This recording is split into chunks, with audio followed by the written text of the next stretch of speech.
Hello everybody and welcome to my first day video entitled The Best 10 Stocks in My Portfolio. This is a series, a video series where I intend to present my portfolio and the change in valuation. And so if you've already seen this video last week, it's largely the same video, but I will always try to provide updates to the portfolio and look at the valuation under a new light each week. And if you're new to this channel, welcome, and let me tell you a little bit about my portfolio. So this is a portfolio of hyper growth stocks. All of these stocks grow very fast. As you can see, revenue growth estimated for the next 12 months is very high at an average of 44%.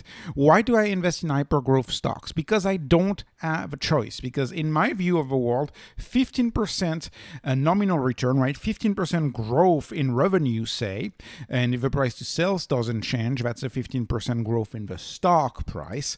That's the bare minimum, and that's not enough. And if you get 15%, in my view, you just get a 0% real return, because that's what the dollars in circulations are growing by each year. This is the denominator, right? We divide all value by the money stock, by how many dollars are out there. And we really don't know how many dollars are out there. We have a good idea of M2 money stocks because the Fed estimates it every month. But we also know that the M2 money stock, the dollars in the US financial system, is just the tip of the iceberg. And we know that the Eurodollar system is much bigger than M2, and it is growing perhaps even faster than M2. And so my grand estimate is that at about 15% dilution per year is what you can expect. And sure enough, we saw the US pass the debt ceiling, and if you look at how much new debt has been issued, it's absolutely insane. They've expanded money supply by something like 2%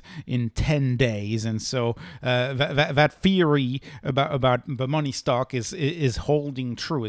They're ever printing more money, and so you don't have a choice to buy companies that are going to outrun that printing of money, that are not going to drown. And so that's why I choose hypergrowth. I have no choice but to choose companies that not everybody agrees on. I love tons of stocks. I love big tech as much as the next guy. I love Google, I love Amazon, but they don't grow revenue well over 15%. And because they don't do that, they're stagnating at best, drowning if they don't have that 15% growth. I need at least 15% growth to justify owning a stock. And that's my baseline, right? That's my baseline. And the firms need to at least capture the baseline of new dollars that are issued each year. And only hypergrowth, in my view, can do that. And then another pattern that you'll notice in my portfolio is that these stocks are all highly innovative. Why innovative stocks, right? Well, because once again, I have no choice but to choose innovation stocks. Sales are a proxy for adoption, right? And the only companies that grow fast enough are those whose products are taking over the world. So the type of investing to get the revenue growth that I want, say in between 30 and 50% revenue growth, when I look at a product life cycle, I can't be right there, right?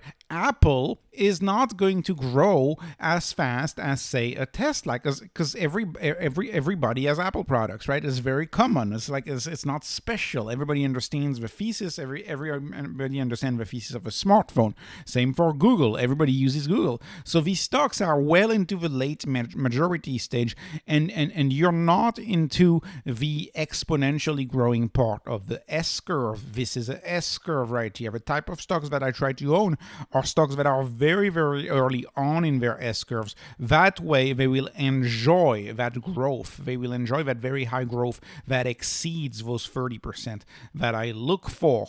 Another question one may ask is, why don't I use P ratios? Well, P ratios won't matter until I'm out of the stock, right? P ratios matter for a late majority. Ps may matter for a company that's mature, like Google, but they don't matter for a company that's too young, too early, that's not optimized for price to earnings yet. And so now that I've gotten that out of the way, let me go ahead and tell you about each stock into my spreadsheet. So my number one position is which stock? It's Tesla. Why is it Tesla? Because Tesla is revolutionizing the world of cars. Cars are the second biggest purchase any family anybody makes, the first one being their house, obviously. So cars are the second biggest purchase, and electric cars are so much better. They're revolutionizing the world of vehicles. They're 10x better, but that may be an understatement. For example, like the example I always take when I talk about electric cars is that yes, they cost about $7, $8 maybe to power an electric car for a full tank of gas, equivalent, right? To get 320 miles with an electric car, that's going to cost you about $7 of electricity. How much would that be in gas, right? That'd be, depending on where you live, that could be $70 worth of gas. Maybe less if you live in some favorable parts of the U.S., but that means it's a 10x improvement. So it doesn't matter whether people like the tech or not. Doesn't matter whether people have preference for the smell of a gas engine. It doesn't matter because the product is saving them 10x. It's 10 times cheaper, right? You don't make the switch. People don't make the switch. People don't adopt a product that is 30% better, even 50% better. They're not going to adopt that product, right? That's why Apple, whenever you see an Apple presentation, you're like, okay, this product is now 25% better than our last version. That's not enough to push you to shift. Now, a 10x improvement is enough to push people to change. And think about Tesla's one day, if self-driving is solved, that will be just about insane. And so Tesla is the uncontested leader in the space, and we're right about that 5% adoption threshold in most countries. And again, I love to show this chart right here, which is the total performance of Tesla against the NASDAQ. And so that really illustrates my point. The NASDAQ is companies like big tech stocks, right? I removed my 15% monetary inflation estimate. That's only a 3.8% return for the NASDAQ over the last 10 years. I do that with Tesla. I get 53% average annual return. I remove the 15% monetary inflation. I get 38% real return. And so I believe this is a winning stock. This is my number one position by far. And I think it's a winner, and I'm happy to own it. What's my second position? Enphase. Why Enphase? Because residential solar is taking off. Residential solar is at 4% right now in the US. 4% of US roofs have solar panels. I'm talking about single-family homes here, of course. In the European Union, you're at about 10%. Enphase is part of a duopoly along with SolarEdge, and I believe Enphase has the technically superior solution thanks to their microinverters. Really, whether one would pick Enphase or SolarEdge in that space is depending on whether they think the microinverter technology is better or the string inverter technology is better. When you look at the returns of Enphase, they've been very close to Tesla, just under Tesla. Well, right now Enphase is a little down, and so it's in the high 30% a year over 10 years, but nonetheless a very, very adequate return, and I am very happy to own Enphase. The stock is inexpensive right now. Let me move on to HIMS. HIMS is a small cap, right? I have two small caps in my best 10 stocks portfolio. I have two small caps. HIMS is a company that I can't believe how cheap it is. I really can't believe how cheap this company is. It is trading at 3 times gross profit, right? 2.22 times forward gross profit, and it's the cheapest stock in my universe. If you look at my enterprise over gross profit over revenue growth, the cheapest is HIMS by far, followed by StoneCo. So my small caps, the small caps that I own here, I own because they're dirt cheap. That's the main driver. In the case of HIMS, what they do is they operate entirely outside of the healthcare system, and they are both a provider of medical consultation with professionals that are trained in certain areas, and they can prescribe you drugs for the company got started with highly stigmatized conditions, like for example ED or hair loss, but they're expanding to other products. And so this is a combination of an online pharmacy and an online consultation service, and it's vertically integrated. They own the value chain. The margins are outstanding. The growth is outstanding. And I believe HIMS is setting itself up to become a major disruptor of health care. Let me move on to Palantir. So why Palantir? Well, I own Palantir because I want to have a big data play. And if you follow my Friday videos, you know there's a few big data stocks that I follow. Why have I chosen Palantir? There's two key reasons why I have chosen Palantir. One of them is the growth that was guided by the CEO. The CEO has guided 30% growth over the next decade. Okay, he took that growth down a little bit in an interview, but nonetheless, that has been guided prior. And of course, if you get 30% growth over the next decade, assuming the price to sell doesn't change, that would give you a 30% return on the stock, which to me is outstanding. Palantir, one of the reasons why I like Palantir is that because unlike a lot of players in big data that give a lot of promises but haven't delivered yet, Palantir has actually delivered AI in the context of the military, and they're leading in the military AI software, their Gotham suite. To me, I view their commercial product as a free option on the future, as a real option on the future. It also helps that Peter Thiel is part of a PayPal mafia, just like Elon Musk, and so this company has the DNA of a 10x company. That means a product that is a 0-to-1 type of product, a product that disrupts because it is on a new foundation. It is so much better, and that's why I own Palantir. My next stock is Crowdstrike. Why do I own Crowdstrike? Because I believe they've won the war of having data and networked data on cybersecurity. What is Crowdstrike?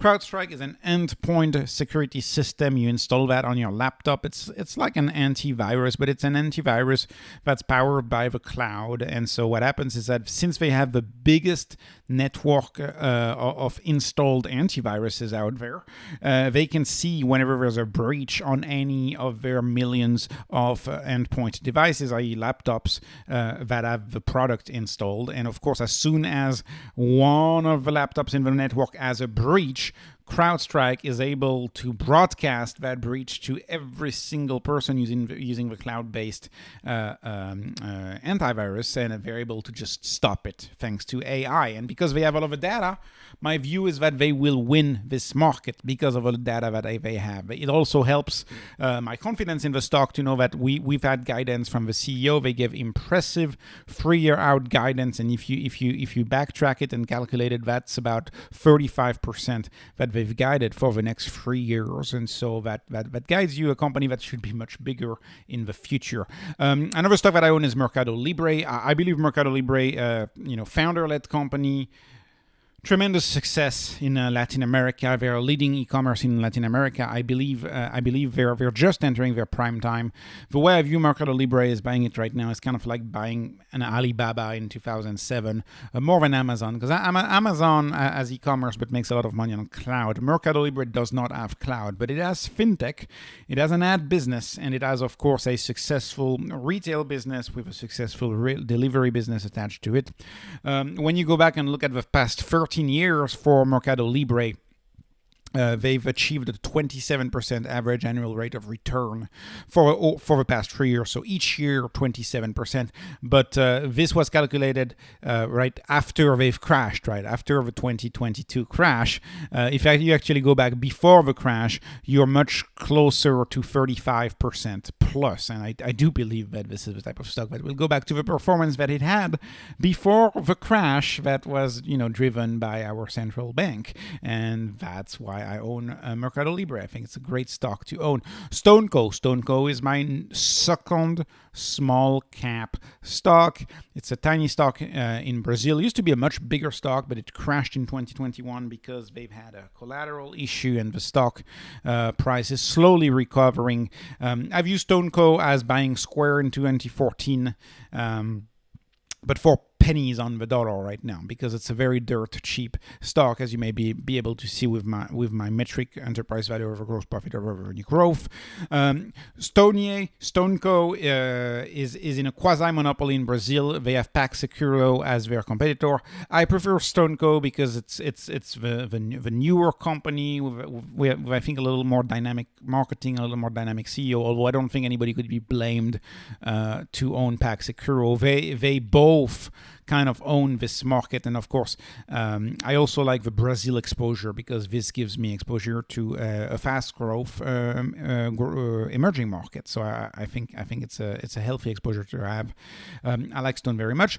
Another stock that I have is Nubank. So Nubank, again, it's a neobank in Latin America. It's got little competition because a lot of people that become customers of Nubank, it's their first bank. It's not like you have to try to get customers out of legacy banking. Nubank is going after a lot of people who are banking for the first time, and that's the primary reason why I've chosen Nubank over SoFi. I think Nubank has a potential to grow a little faster with SoFi, and I'm also a little weary about the association of SoFi with student loans right now, and the overhang with the Supreme Court, etc. Although SoFi is not too far behind, but my position in Nubank is now bigger. I see Latin America as the most adequate emerging market for me, as I've said, and an emerging market, right, whether we're looking at StoneCo, MercadoLibre, or Nubank. The big advantage of being in an emerging market is that you can have explosive growth. You have this tailwind of growth. In addition to the innovation, in addition to the technology, you also have the growth that you're in a market that has a bigger growth in population, bigger growth in economics, that is leapfrogging in so many different areas of technology, and I like that added growth, because otherwise my portfolio is extremely US centric, which is fine because I live in the US, but still I like to have that international exposure. Lastly, speaking of international exposure, Airbnb, right? Airbnb is in 220 countries and regions. It's an international company. People often forget that. But Airbnb now has more business, more revenue outside of the US than it does inside of the US. And why do I own Airbnb? Because hotels, they've never ever been disrupted. And now they're getting disrupted. Airbnb is a two-sided platform where it exploits pre-existing capital. It doesn't have to build a hotel to grow, right? Airbnb listings year over year, they've grown at a rate of 18%. They didn't pay a single penny for this expansion of listing, right? It's pre-existing capital that's being put to work. It's idle capital in a lot of cases that's being put to work, right? It's underexploited capital, right? People who have great homes and they realize that they're really renting it for a very bad return because they have to get into these long-term rentals. All of a sudden they say, let me do a short-term rental, and they unlock that value. Airbnb creates a lot of value for a lot of people. It creates value for homeowners who can get more money out of an extra room, extra space, or real estate owners can get more money out of their second or third home.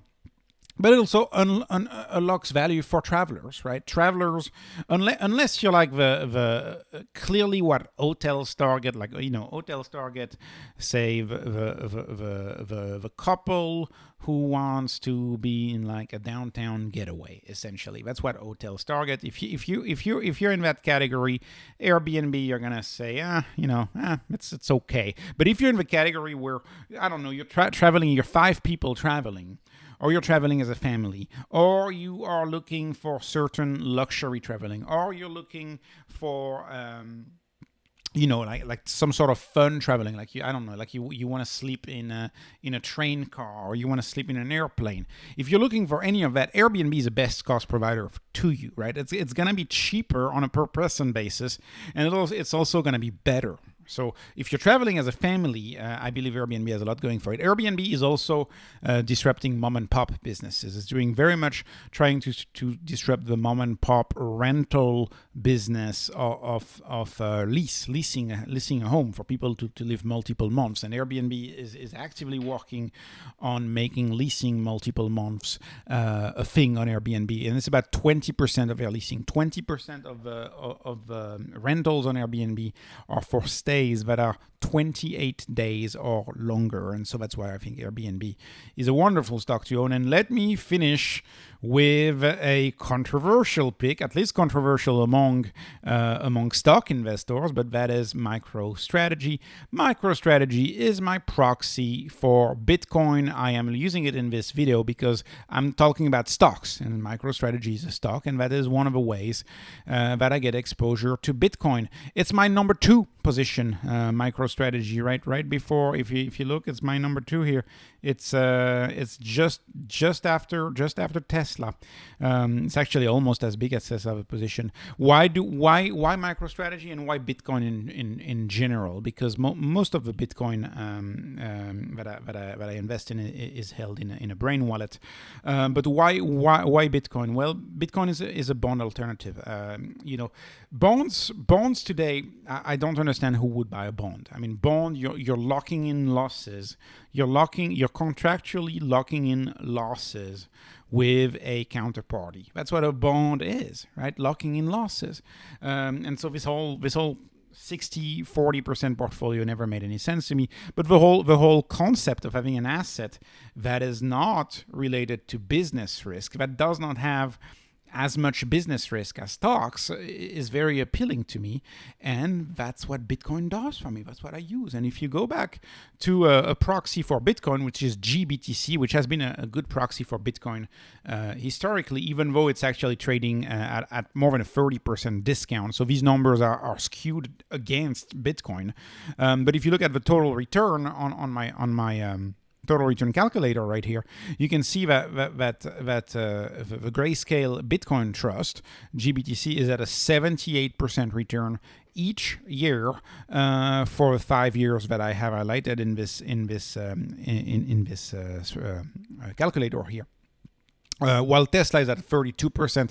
Of course, it depends. I could actually be much more flattering to Bitcoin, because if I went back to Bitcoin starting in like 2013, I would be showing average annual returns that are entirely ridiculous at 200%. So they wouldn't make much sense. Of course, the returns may not be as high as 78% going forward, but my guess is that they will continue to be high, and Bitcoin will continue to perform very well. What I love about Bitcoin is that it's the only asset in my portfolio that is not a derivative of the US dollar. As I've said, all of these companies in the portfolio, they have to grow revenue faster than the US dollar is getting diluted. So if they print 15% more dollars each year, a company, just to stay afloat, just to stay even, to stay the same, has to grow at 15%.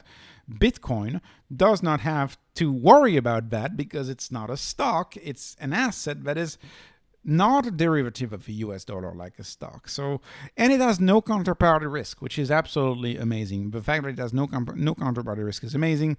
What's one of the big risks of bonds? That the bond doesn't get repaid. That's a major risk of the bond, that it doesn't get repaid, or that it gets repaid in a devalued currency, like would be the case if you bought treasuries, for example.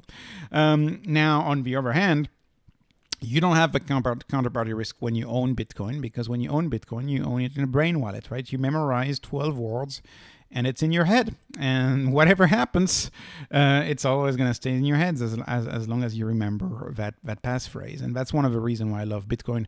At a fundamental level, it's one of the only assets that you can truly own in the form of which is fascinating. It's a fascinating asset. But I understand that it's a controversial one, so that's why I talk about it last in this video. And this was it for my top 10 stocks, right? So this was it. So this is not investment advice, of course. This is just entertainment. I hope I was able to make it a little different than last time. I tried to bring up different points than last time. Thank you for liking. Thank you for subscribing. And thank you for watching. Have a wonderful day.